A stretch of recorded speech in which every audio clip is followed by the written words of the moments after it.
Queridos, graça e paz. Amém? Vocês sabem que eu vou ter uma margenzinha maior que o Sérgio roubou bastante tempo meu, né? Então vocês vão ficando tranquilos aí, porque eu pensei que o homem ia engrenar e não ia soltar mais. Mas glória a Deus, é um privilégio poder estar aqui nessa noite, compartilhar mais uma palavra com você, daquilo que Deus tem ministrado ao meu coração. E eu quero trazer para você um pouquinho mais daquilo que o Senhor tem ministrado. Algumas pessoas aqui participaram do retiro de transformação. Tem alguns que estão aqui, não? Ah, tem vários que estão aqui, glória a Deus. E aí, tiveram uma experiência tremenda com o Senhor? É? Foi ou não foi? E quem já participou aqui, já teve? Teve isso ou não teve? Amém. Saiba de uma coisa, as experiências que a gente tem com o Senhor, nós precisamos colecionar isso cada dia mais. Nós precisamos cultivar cada dia mais isso. Esses que experimentaram disso hoje, de um batismo no Espírito Santo, de uma unção renovada, que você possa alimentar isso todos os dias. E você que já passou um tempo atrás, meu irmão, não deixe isso baixar. Não deixe isso ficar só na lembrança lá de trás, que um dia aconteceu, eu tive aquela experiência e de repente aquilo se apagou. Não. Isso precisa ser alimentado todos os dias. Isso precisa ser cultivado nas nossas vidas. E é basicamente sobre isso que eu quero falar. Eu dou essa colher de chá para ti, Sérgio, porque aquilo que tu falou tem tudo a ver com aquilo que eu vou ministrar. Então estamos... Exatamente, você não sabia. Então estamos ligados nesse sentido. O Espírito Santo já está ministrando. Então eu fico tranquilo com relação a isso. Porque o Espírito Santo de Deus é o bem mais precioso que nós temos. A presença de Deus em nós é aquilo que nos dá direção, que nos dá segurança, que nos dá sentido, e é isso que nós precisamos cultivar nas nossas vidas. Muitas pessoas às vezes confundem a unção de Deus com um sentimento, com um êxtase espiritual, com... Antigamente a gente tinha muito disso, né? O cair na unção, a gente achava que a unção estava no chão, se eu cair eu recebi, se eu não cair eu não recebi, se eu vi outro cair ele recebia e eu ficava frustrado porque eu não recebia, mas a unção de Deus não é um sentimento, não é uma emoção. Talvez muitos recebem dessa forma e tem vários tipos de manifestações da presença de Deus na vida das pessoas, mas a unção de Deus sobre nós, ela é uma separação, ela é uma consagração e ela é uma capacitação de Deus na nossa vida. Através da unção, você recebe essa capacitação. Através da unção de Deus, você cumpre um propósito e um chamado. E é sobre esse propósito e chamado que eu quero compartilhar com você. Quero te convidar a você abrir a sua Bíblia lá em Lucas, capítulo 4. Lucas, capítulo 4.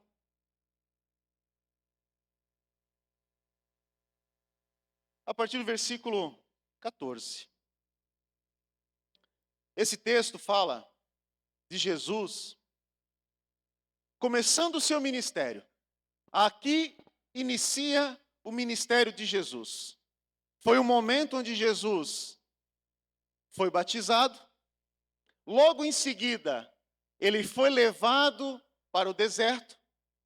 E depois, aqui está a sua primeira palavra, a sua primeira ministração. E diz assim: Jesus voltou para a Galileia, no poder do Espírito, e por toda aquela região se espalhou a sua fama. Ensinava nas sinagogas e todos o elogiavam. Ele foi a Nazaré, onde havia sido criado, e no dia de sábado entrou na sinagoga, como era seu costume. Levantou-se para ler, foi-lhe entregue o livro do profeta Isaías, abriu e encontrou o lugar onde está escrito: O Espírito do Senhor está sobre mim, porque ele me ungiu para pregar boas novas aos pobres. Ele me enviou para proclamar liberdade aos presos e recuperação da vista aos cegos, para libertar os oprimidos e proclamar o ano da graça do Senhor. Então ele fechou o livro, devolveu ao assistente e assentou-se na sinagoga. Todos tinham os olhos fitos nele. E ele começou a dizer-lhes: Hoje se cumpriu a escritura que vocês acabaram de ouvir. Todos falavam bem dele. E eles estavam admirados com as palavras de graça que saíam dos seus lábios. Amém? Então Jesus traz essa palavra poderosa, que está lá em Isaías 61, que é uma profecia a respeito dele mesmo, a respeito do Messias. E ele declara que ali naquele momento estava se cumprindo essa palavra. Porque diante deles estava o próprio Messias, o próprio Senhor estava ali declarando essa palavra sobre eles. Estava iniciando o seu ministério. E essa é a grande questão. O Espírito do Senhor, o mesmo Espírito que habitava em Jesus, o mesmo Espírito, a mesma unção derramada sobre ele, é derramada sobre mim e sobre você. Essa presença poderosa está disponível para todas as pessoas que querem, que buscam, que desejam isso. Mas o que eu quero me atentar aqui com você é o seguinte: muitas pessoas querem receber isso para si, mas o grande detalhe está aqui. O Espírito do Senhor está sobre mim, porque Ele me ungiu para pregar. Ele me ungiu para curar. Ele me ungiu para libertar. Então existe um propósito nessa unção que está sobre você, para cumprir isso na vida das pessoas. Para que você use essa capacitação que Deus te deu para um propósito. Isso não é para ficar em nós. Isso não é para ficar retido dentro de nós, mas é para usar. E aí você vai alcançar as pessoas. Porque as pessoas querem ter Deus nas suas vidas. Todos aqui querem ter. Quantos aqui querem ser cheios de Deus? Todos nós queremos ser cheios de Deus. Mas ser cheio de Deus não tem a ver com aquilo que eu tenho dele, mas com aquilo que ele tem de mim. Você é cheio de Deus quando Deus tem tudo de você. Quando Deus tem todas as áreas da sua vida, aí sim você é plenamente cheio de Deus. Mas esse ser cheio tem a ver com a gente dar lugar a Ele. Tem a ver com a gente se esvaziar e permitir com que Ele reine em todas as áreas da nossa vida. Aí sim, você é cheio de Deus. E aqui tem os pontos. Porque primeiro começa em mim. Essa obra se inicia na minha vida, para que daí sim eu possa ser um instrumento dele para trazer isso para as pessoas. Porque um preso não pode libertar outro preso. Eu preciso ser liberto para libertar. Eu preciso ser curado para curar. Então essa obra começa em mim. Então o primeiro ponto é: boas novas aos pobres. E pobre aqui não tem a ver com a condição social, mas sim uma pobreza de espírito. Muitas pessoas vivem uma escassez espiritual. As pessoas são sedentas de Deus. As pessoas têm uma necessidade de Deus, mas muitas vezes não sabem nem onde buscar. Porque existem muitas pessoas ricas financeiramente, mas completamente pobres emocionalmente, completamente frustradas. Para você ter uma ideia, os índices de suicídio têm subido assustadoramente. Pessoas muito ricas, e a gente olha assim, poxa, tem tudo, não falta nada, mas falta o essencial, falta o principal, essa paz que excede todo entendimento, que eu e você podemos ter, muitas pessoas não têm. E essa é a riqueza espiritual que nós precisamos ter na nossa vida. E o segundo ponto, libertar os presos. Existem muitas pessoas escravizadas nos vícios, escravizadas na religiosidade, porque acham que vir à igreja é sinal de espiritualidade, é sinal de estar bem com Deus, mas muitas vezes estão presas na religião. Muitas vezes estão escravizadas em coisas que tentam vencer, mas ainda assim não conseguem. E desanimam porque tentam lutar com as suas forças. E eu vou dizer um negócio para você. Você pode até tentar. Você pode até conseguir durante um período lutar com as suas forças.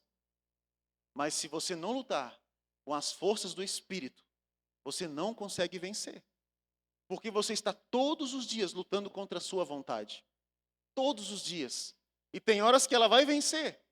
Agora, quando eu submeto a minha vontade ao controle do Espírito, aí é a força dele agindo em mim.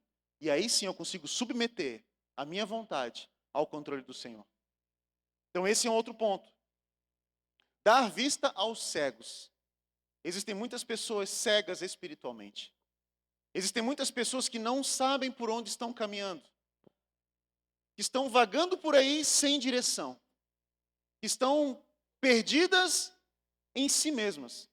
E precisam ter visão, clareza. Que a luz que tira toda essa cegueira espiritual, que é o Senhor, ele fala que ele é a luz do mundo.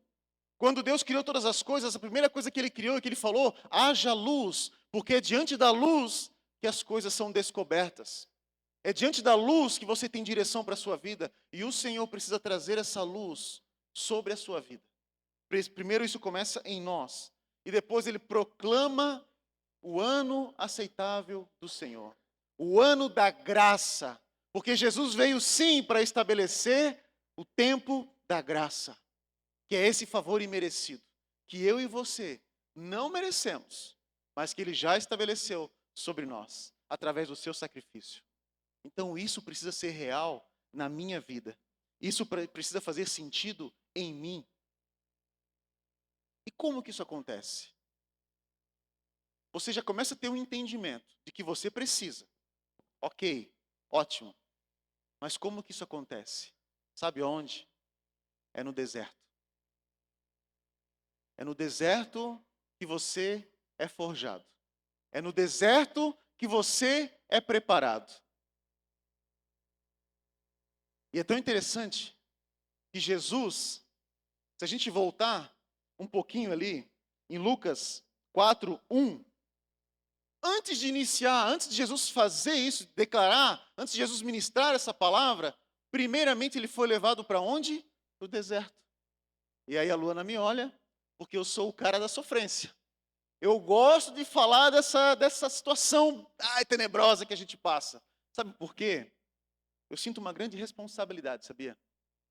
De alertar as pessoas a respeito disso. Porque, infelizmente, muitas pessoas vêm para a igreja, vêm para Jesus, achando que vai ser tudo um mar de rosas. Achando que vai ser tudo muito fácil, muito maravilhoso. Mas se esquecem que existe momentos de dificuldade. Assim como o Sérgio trouxe aqui. Muitas pessoas aqui estão sendo testadas. Muitas pessoas aqui estão sofrendo talvez com enfermidades, com situações difíceis de relacionamentos, situações difíceis financeiramente. E todos nós passamos, meu irmão. Agora, o que muda é como nós passamos por essa situação. Como nós enxergamos essa situação. Porque eu posso decidir me lamentar, me vitimizar, ficar bravo com Deus, porque eu achava que eu estando com Ele eu não ia passar por isso. Ou eu procurar entender o porquê que eu estou passando por isso. O que o Senhor está querendo tratar na minha vida para eu estar passando por isso? Se o próprio Jesus passou e foi tentado nas áreas mais difíceis da vida de qualquer ser humano. Então, olha só, vamos lá. 4:1. Jesus, cheio do Espírito Santo, voltou do Jordão e foi levado pelo Espírito ao deserto. Olha só que interessante. Jesus estava cheio do Espírito Santo e foi levado por quem? Pelo Espírito ao deserto. Então tem horas que o Senhor nos conduz ao deserto para nos tratar. Claro que tem desertos que o Senhor nos leva, mas existem desertos também que nós nos colocamos. Através das nossas decisões erradas, através de coisas que a gente decide fazer. E deserto é lugar de dificuldade, sim, de escassez, onde você não vê muitas vezes uma saída, onde você olha assim, é tudo, meu Deus, cara, não tem saída, não tem solução. É lugar de solidão, mas é lugar de tratamento. Então Jesus foi tratado, preparando ele para o seu ministério. Jesus estava sendo preparado, porque quando você perde as coisas, você começa a dar valor. Então Jesus foi tentado nas áreas mais básicas, como eu falei, a sua necessidade física. Por quê? Porque Jesus teve fome. E o diabo foi lá tentar ele. Pô, transforma essas pedras em pães, tu não é o filho de Deus? E ele com fome. E é nessa hora que o inimigo aparece. É quando você está com fome. É quando você está vulnerável. É nessa hora que o inimigo vem te tentar.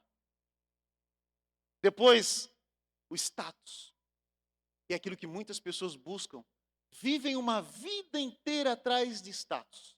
E aí o inimigo apresenta para ele: eu te darei toda a autoridade. Muitas pessoas vivem atrás disso. Eu quero ter autoridade. Eu quero estar em evidência. E o inimigo apresentou isso para Jesus.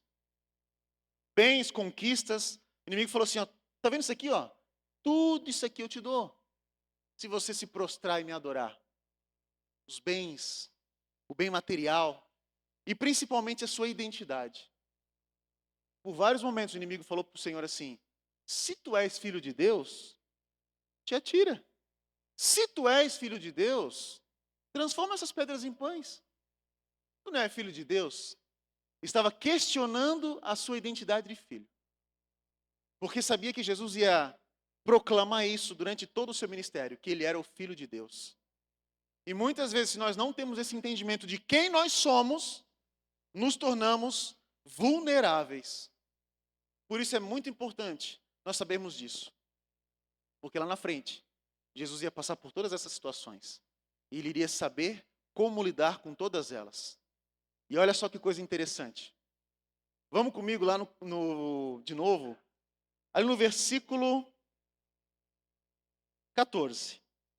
Então ali nós lemos que Jesus estava cheio do Espírito, foi levado pelo Espírito ao deserto, mas olha que interessante o 14. Jesus voltou para a Galileia no poder do Espírito. Mudou a condição. Ele saiu de ser cheio do Espírito, ele saiu de ser levado pelo Espírito e ele voltou de lá do deserto no poder do Espírito. Isso é um poder. Isso é algo sobrenatural. Jesus saiu de lá, of the King, the power, the Lord, com aquele poder sobrenatural que veio sobre ele, trazendo capacitação. Então, aquele poder do Espírito estava sobre Jesus. Amém? Você quer esse poder sobre a sua vida? Então, você recebe isso após o deserto. Esse poder só veio sobre ele após aquilo que ele enfrentou lá no deserto. Por isso é necessário. Por isso não adianta a gente se lamentar em passar por essas situações, porque são elas que nos provam. O lugar de deserto é isso. É onde nós precisamos aprender a tirar os olhos de nós e colocarmos os nossos olhos nele. Porque lá na frente, no versículo 20, diz assim, que todos tinham os olhos fitos em Jesus. E depois, todos falavam bem dele. E todos estavam admirados com a fala dele. A fama de Jesus se espalhava. Mas quando ele tem a sua identidade bem fundamentada, bem fortalecida, meu irmão, essas coisas não entram mais no nosso coração. Então aquela fama, né? Imagina todo mundo falando bem de ti. Porque eu vou dizer uma coisa para você. Tanto o elogio quanto a crítica, elas têm o poder de te paralisar. Porque ou você se move pelo elogio, e quando as pessoas te elogiam, você acha que você está bem, você acha que você está grandão, ou a crítica, muitas vezes, faz você se sentir menosprezado. E aí você pensa, não, eu não vou mais fazer. Estou sendo criticado. Jamais. Então a gente não pode viver acomodado na vitória, mas também não viver com um sentimento de frustração por algumas derrotas que a gente passa na nossa vida. Tanto uma coisa quanto outra nos paralisam. Então nós não podemos ser movidos por essas coisas. E quando a gente tem essa identidade bem fundamentada, isso nos protege. Sabe por quê também? Logo em seguida, quando Jesus começou, as pessoas estavam admiradas com ele. Aí, deixa eu ver o versículo 22. Bota lá no 22 para mim, faz favor. Obrigado.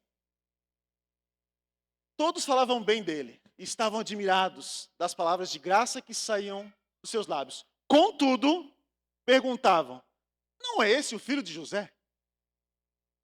Mas, peraí, esse não é o filho do Zé? Que Zé? O carpinteiro. O Zé da Maria. Tu tá doido? É ele? Não acredito. E aí aí começaram a menosprezar. Por quê? pararam de olhar para a mensagem e olharam para o mensageiro. E vira e mexe, nós somos assim.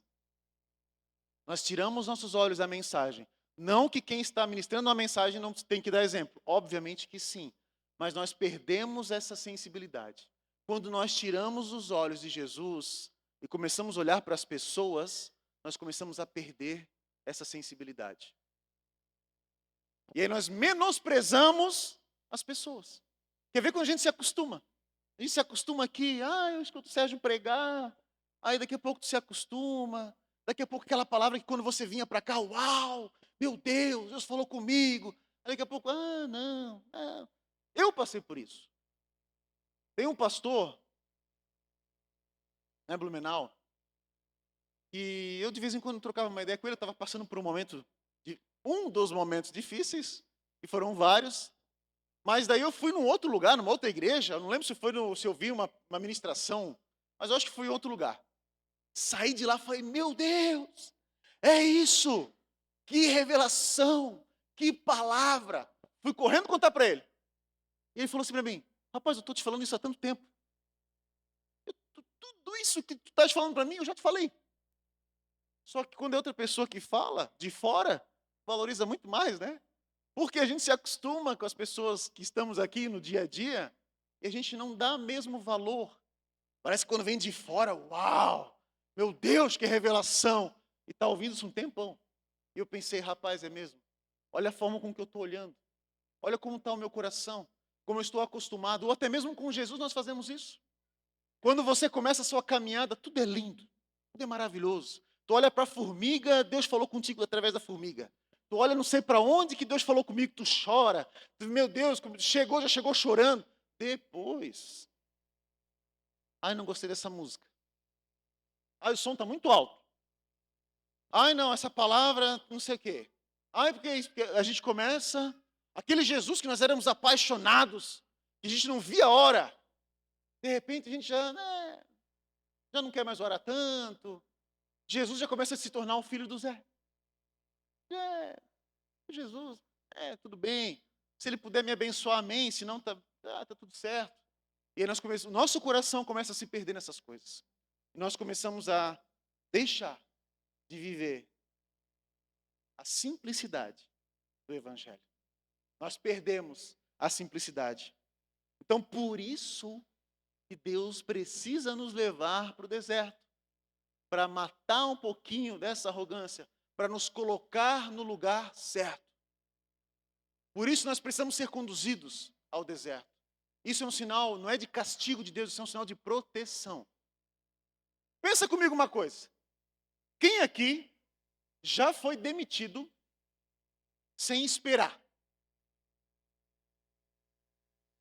Pensa, que situação. Você acha que você está indo bem?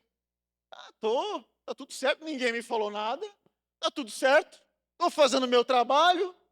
De repente, o chefe te chama para uma reunião, tu pensa que vai ser promovido ainda?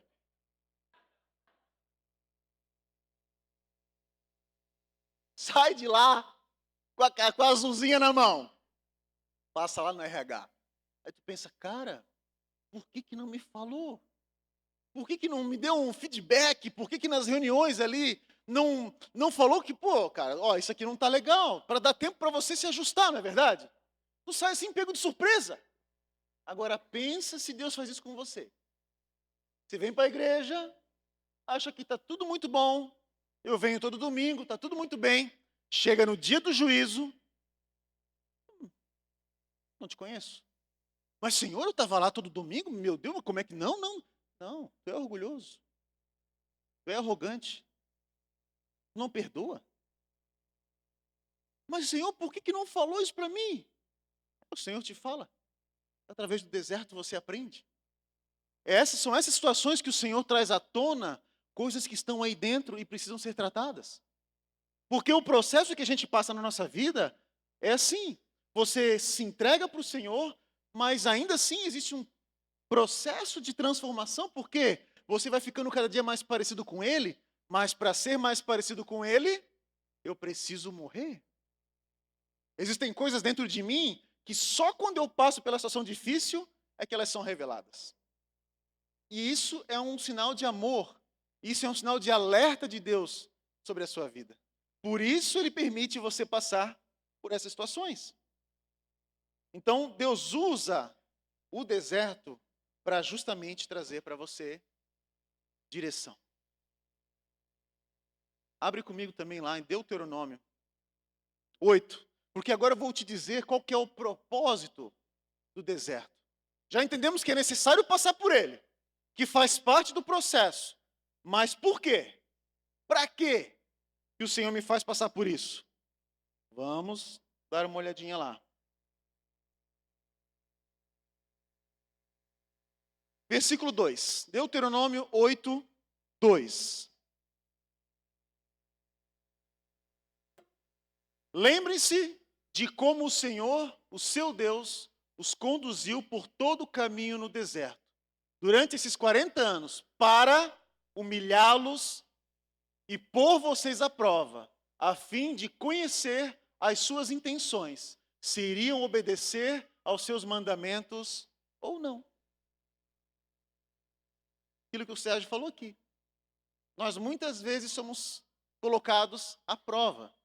Nós muitas vezes somos testados pelo Senhor. Mas sabe primeiro o que ele faz? Ele te humilha. Mas não é te humilha. Vamos lá, porque a gente olha da nossa ótica humana, humilhar parece que você vai me esculachar. E o Senhor vai pisotear em mim. Não. Humilhar é gerar em você humildade. E talvez você não tenha. E você só vai saber se não tem quando passar por algumas situações. Por isso o Senhor te humilha, o Senhor te coloca em situações assim. E eu falo muito sobre esse tema, porque eu já passei por algumas situações, alguns desertos na minha vida, e que mostraram para mim coisas aqui dentro, que eu não sabia que tinha, e que eu me deparei com elas e me assustei, em saber, meu Deus, isso estava aqui dentro, e eu não sabia. E o Senhor te humilha. E o Senhor coloca pessoas para te ajudar. Glória a Deus por isso. Porque nós somos autossuficientes. Quando você está lá no grupo de crescimento, e é uma baita de uma oportunidade de você estar lá compartilhando das suas dificuldades. E às vezes, vamos ser sinceros, às vezes é bom assim você ouvir as pessoas e saber, meu Deus, não é só eu que passo por isso. Tem um que está pior do que eu. Aí você começa a ficar um pouquinho mais aliviado. Você começa a ficar mais assim, meu Deus, até que... Mas não ficar com aquela posição de tipo assim, como se fosse um consultor, né? Eu vou ouvir todo mundo, eu vou aconselhá-los, mas chega um momento que você precisa. E Deus vai te levar a situações que você precisa de ajuda. Por isso, meu irmão, o discipulado é algo essencial para a sua caminhada com Deus. Essencial. E não entenda o discipulado como uma prestação de contas, mas entenda como alguém que vai te ajudar. E eu tenho aqui um exemplo muito claro, e vou aproveitar essa oportunidade. Tem um amigo meu que está aqui, que veio lá de Blumenau. Eu não vou expor ele porque ele é meio envergonhado. Mas ele foi a pessoa que esteve ao meu lado no pior momento da minha vida. No pior deserto que eu passei. Ele não tinha nada para me falar. Sabe o que ele fazia? Ele estava presente. Ele estava lá. Eu não caí numa depressão, porque quando eu falava, mano, vamos dar uma volta? Vamos. Cara, vamos fazer uma trilha? Vamos. Não tinha tempo ruim. O cara estava em todas. Me ligava, e aí, vamos fazer alguma coisa? Vamos fazer alguma coisa. E me tirava de casa. Me tirava daquele momento obscuro, daquele lugar que eu queria estar de isolamento. Não tinha nenhuma palavra para me dar, mas tinha uma coisa, a disponibilidade e a presença, que fizeram toda a diferença na minha vida. Toda a diferença. Por isso eu agradeço a ele que está aqui, porque foi alguém que me ajudou muito nesse momento. Assim como eu também ajudei ele.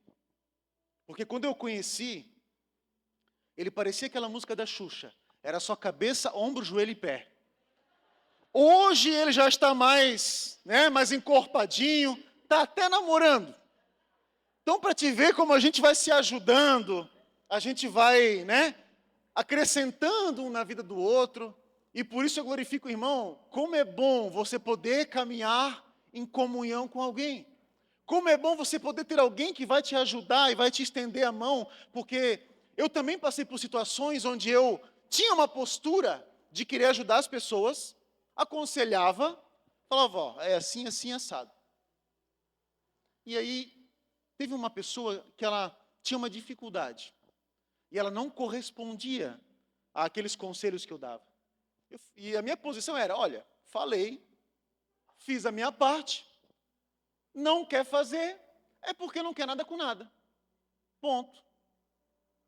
Até que um dia, eu passei pela mesma situação. E o Senhor me humilhou.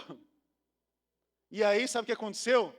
Eu não conseguia fazer as coisas que eu falava para ele fazer. E eu comecei a ter mais graça.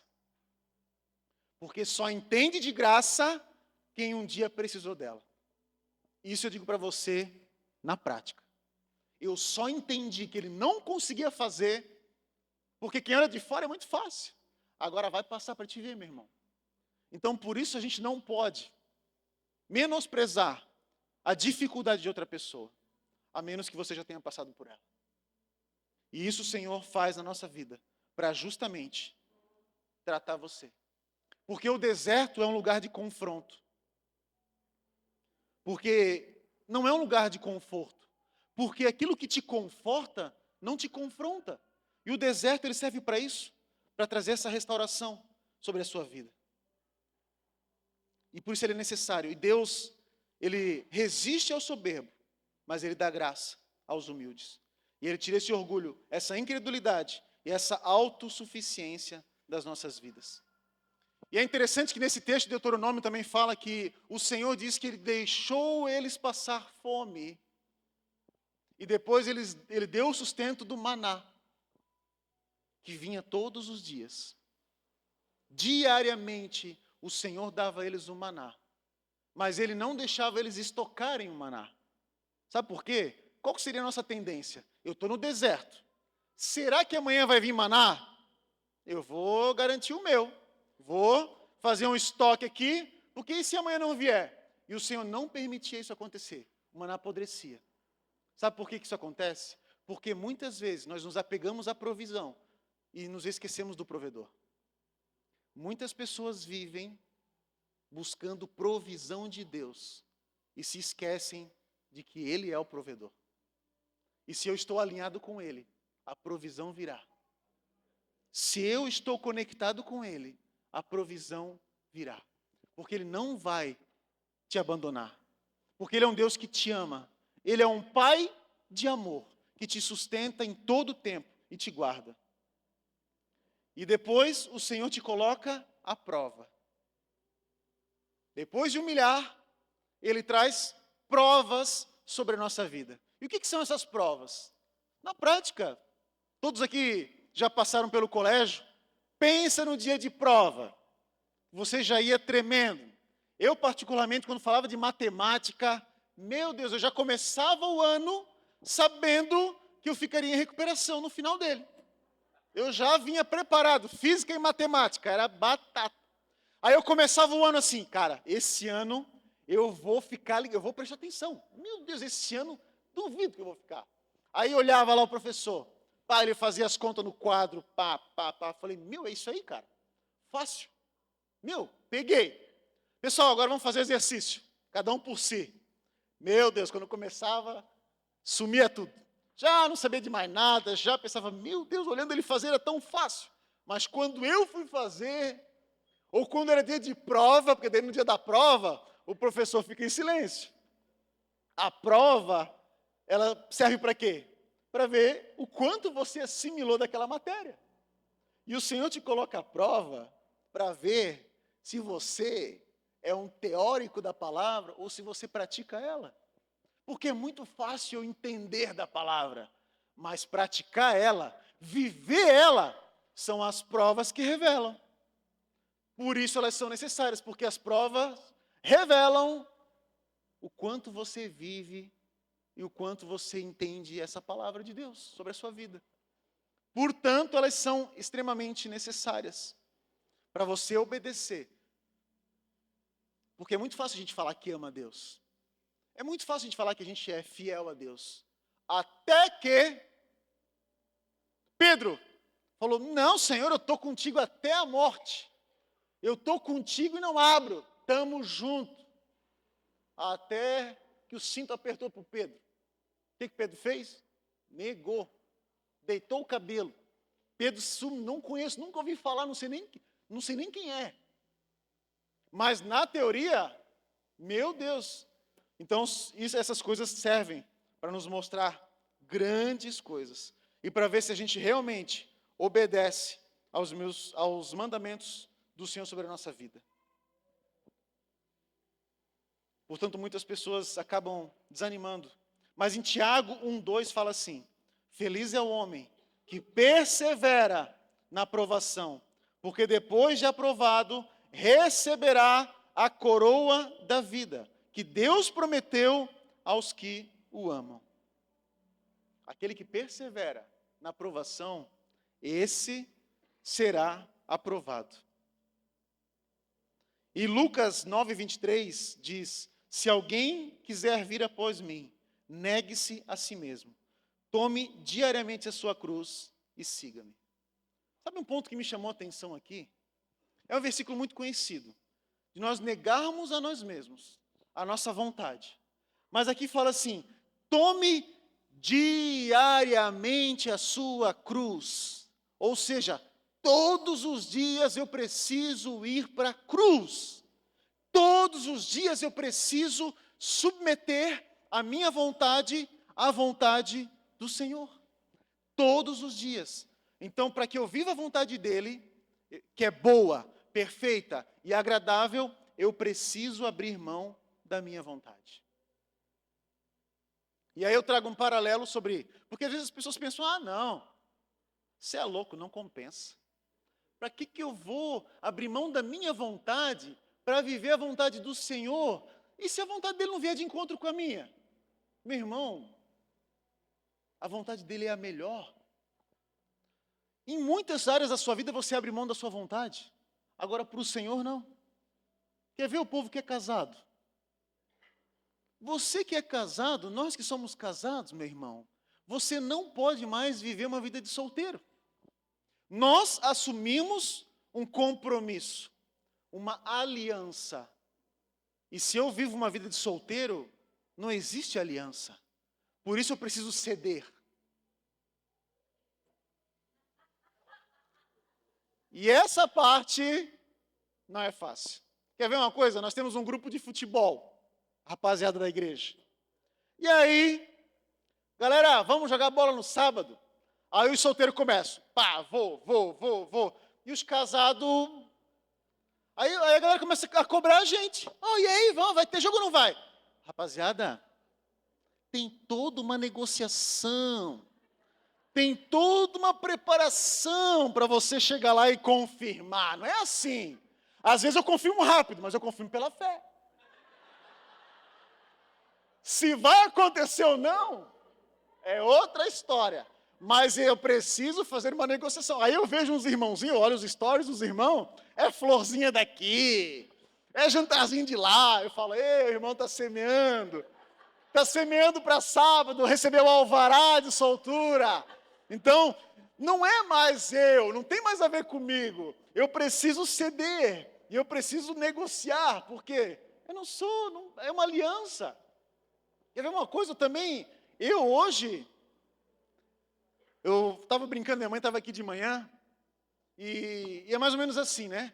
Quando eu estava na casa da minha mãe, e eu queria fazer as minhas coisas, ela falava assim, quando tu casar e tiver a tua casa, tu vai fazer. Hoje eu tenho a minha casa, e a minha mulher fala, tu não está na casa da tua mãe. Aí eu fico, tá, mas peraí, no final das contas, eu não faço a minha vontade. No final das contas, eu tenho que submeter a minha vontade e ceder. Ou me vestir, eu perdi o direito de me vestir, irmão.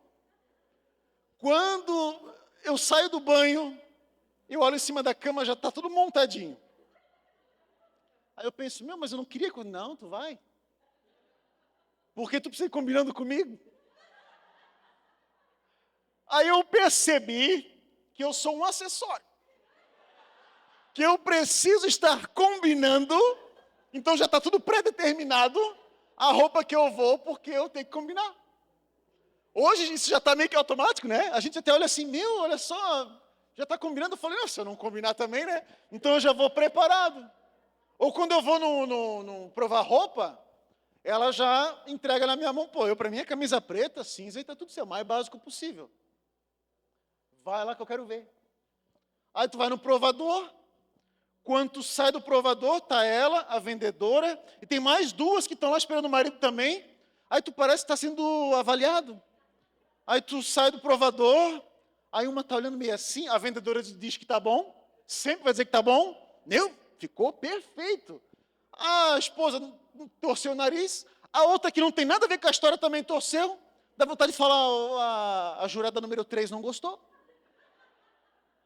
Então você começa a perder essa autonomia que você tinha de solteiro, mas em favor de quê? De uma aliança que você tem. Assim como ela também cede muitas coisas, talvez nem tantas, mas cede também em favor de mim, mas cede também. Não, eu estou brincando. Agora eu vou honrar a irmã, agora vai chegar o teu momento. Porque depois quem vai segurar a bucha em casa sou eu, né?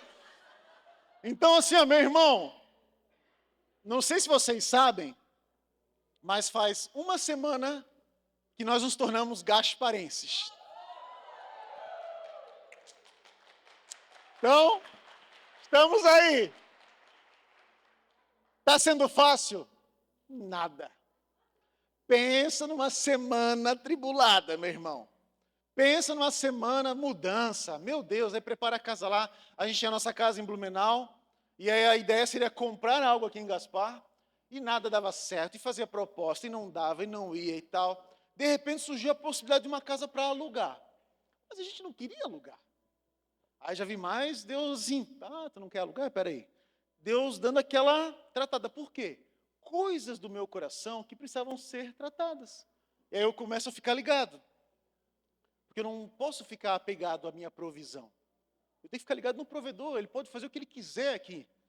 E eu preciso submeter minha vontade à vontade dele. Era minha vontade sair da minha casa toda arrumadinha, tudo sob medida, tudo bonitinho, pintadinho, arrumadinho, para vir morar de aluguel? Óbvio que não. Mas eu sei que existe um propósito. Eu sei que o Espírito do Senhor me ungiu para algo. Por isso estou aqui. E por isso eu sei que essa moça também se submeteu à vontade dela a estar comigo nesse propósito. Ela também cedeu, e não tem sido fácil para nós, né? Pensa numa semaninha que nós, assim, era choque, era, meu Deus, e coisa para comprar, e coisa para gastar. Eu já fico atribulado. Comprar cortina, meu Deus, eu tinha cortina na minha casa, tem que comprar cortina para cá, cada cortina 500 conto, e não sei o quê, e compra aquilo, e vai, gasta com aquilo outro, arruma as coisas e tal. Aí, pneu do carro cortou, não furou, cortou, aí, de repente, o Palmeiras é desclassificado, e aí, perdeu a oportunidade de ser bicampeão mundial, e aí, cara, pensei tudo numa semana só. Eu repreendo toda inveja, agora. Então foi tudo assim acontecendo, eu pensei, meu Deus, eu estou fazendo a tua vontade, mas como que está tudo assim? Eu estou te espremendo, eu estou tratando o teu coração, eu estou tratando a tua vida, e tudo isso eu sei que faz parte do processo de Deus em mim, para desconstruir algumas coisas que estão aqui dentro, e que precisam ser reconstruídas. E assim é na minha e na sua vida, meu irmão. Tem coisas em você que o Senhor te espreme, para justamente te colocar no caminho, para justamente cumprir na sua vida o propósito dele. E isso vai ser desconfortável, mas é necessário. Se você quer estar no centro da vontade de Deus, abra mão da sua.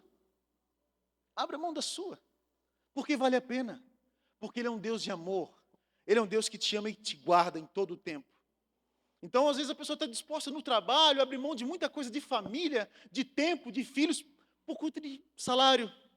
Mas não abre mão de poucas coisas para viver uma conexão com Deus. Não abre mão de algumas coisas para estar aqui no culto. Não abro mão de algumas coisas para servir nos ministérios. Eu não estou disposto. Mas se fosse o trabalho, se fosse alguma outra coisa, o seu interesse, aí você abre mão. Isso só mostra onde estão os seus valores. Isso mostra onde estão as suas prioridades. Por isso é importante nós entendermos isso. Que nível de relacionamento com Deus nós temos, ou que nível nós queremos ter. Então é necessário a gente fazer isso. Porque o deserto te dá duas condições. Ou você fica murmurando, ou você adora. O tempo do deserto na sua vida, quem determina são as suas respostas. O povo de Israel era para ter passado um pouco tempo. Durou 40 anos. Toda uma geração precisou passar, porque aquela geração ficava relembrando das coisas do passado. Eram escravos no Egito. Aí passa por um período de transição no deserto. Aí ficavam reclamando. Ai, porque lá no Egito a gente tinha isso. Lá no Egito a gente tinha aquilo. Lá no Egito a gente tinha cebola. Até da cebola eles estavam com saudade. E muitos de nós, muitas vezes, temos saudades das coisas do passado. E vivemos apegados a ela. E deixamos de experimentar aquilo que Deus tem para ti lá na frente. Porque eu fico apegado a idolatrias do meu coração, que me prendem lá no meu passado. Meu irmão, seja liberto. Seja livre das cadeias que te prendem ao teu passado. Porque o Senhor quer fazer sobre ti coisas novas. Mas para você receber o novo de Deus, você precisa aprender a abrir mão do seu passado. E também abrir mão da sua justiça própria. Porque às vezes nós ficamos decepcionados com Deus. Porque Deus não faz da forma que a gente acha que Ele deveria fazer. É a nossa justiça. É o nosso jeito. Poxa Deus, por que tu não fez assim, assim, assado? Por que tu permitiu isso acontecer? E fico decepcionado com Deus. Eu fico de mal com Deus. Sendo que Ele é Deus, Ele é soberano. O que Ele precisava fazer, Ele já fez. E ainda assim Ele continua nos abençoando. Mas nós muitas vezes criamos uma resistência com Deus. Porque algumas coisas aconteceram que a gente não gostaria que acontecesse. Não tenha essa postura de se vitimizar. Tenha uma postura de realmente se submeter e aprender aquilo que Deus quer falar com você. Para que você possa amadurecer. Para que você possa criar resistência. Porque Deus disciplina os seus filhos. Então, se você entende a paternidade de Deus sobre a sua vida, não é só aquela paternidade de passar a mão na sua cabeça, mas é aquela paternidade que também te corrige. Porque os pais que corrigem os seus filhos, eles corrigem por amor, porque quer ver o filho acertar. Um exemplo, vou daqui contar uma historinha breve para você. 2 vizinhos compraram 2 árvores e plantaram no quintal, cada um no seu. Um daqueles ia lá, regava todos os dias a árvore, conversava com a árvore, botava adubo na árvore, todos os dias. O outro botou lá no buraco lá, botou terra lá, pisou lá com o pé. Quando via que a árvore estava seca, jogava um meio copinho d'água, dava um chutinho para ver se ela estava firme ainda. E assim foi indo. As árvores cresceram juntas e de repente veio uma tempestade sobre aquele lugar que derrubou todas as árvores, menos uma. Aí você pode pensar, aquele cara cuidou tão bem dela, né, que ela deve ter ficado boa, né? Não. Justamente aquela que não foi tão bem cuidada, entre aspas. Por quê? Porque ela teve que criar raízes. Porque para sobreviver, ela teve que aprofundar as suas raízes para criar resistência. A outra, ela não precisava aprofundar suas raízes. Por quê? Recebia água todos os dias. Recebia adubinho todos os dias. Ela cresceu bonita, mas não tinha raiz. A outra, diante da necessidade que ela tinha, ela precisava se aprofundar. E assim somos nós. Deus muitas vezes deixa a gente passar por algumas situações para que a gente crie raízes. Para que a nossa fé seja fundamentada. Para que a nossa casa seja construída na rocha. Por isso, meu irmão, é necessário. Faz parte. É importante. E nós estamos aqui para te alertar em relação a isso. Se o pessoal do louvor quiser vir, podem vindo já também. Então esse tempo é necessário para nós desenvolvermos a nossa fé. Então entenda, meu irmão, que esse Deus que te prova é o Deus que te ama. Esse Deus que muitas vezes humilha é o Deus que quer tirar de você toda a soberba, toda a autossuficiência, toda a arrogância que tem te afastado do centro da vontade dele. Porque o Senhor quer te trazer para perto. Mas para isso, muitas vezes, ele precisa quebrar algumas coisas dentro de você. Então esse é o evangelho que faz a sua fé ficar firme. Você saber que você, em muitos momentos, vai passar. E você vai estar preparado para passar. Você não vai ser aquela pessoa inconstante que acha que Deus não te ama porque você está passando por uma dificuldade. Não, você vai entender que eu estou passando porque Deus está tratando a minha vida. É diferente. Você tem que olhar de outra ótica. E depois Jesus encerra falando sobre o ano aceitável do Senhor. Que tem a ver, lá em Levítico, com o ano do jubileu.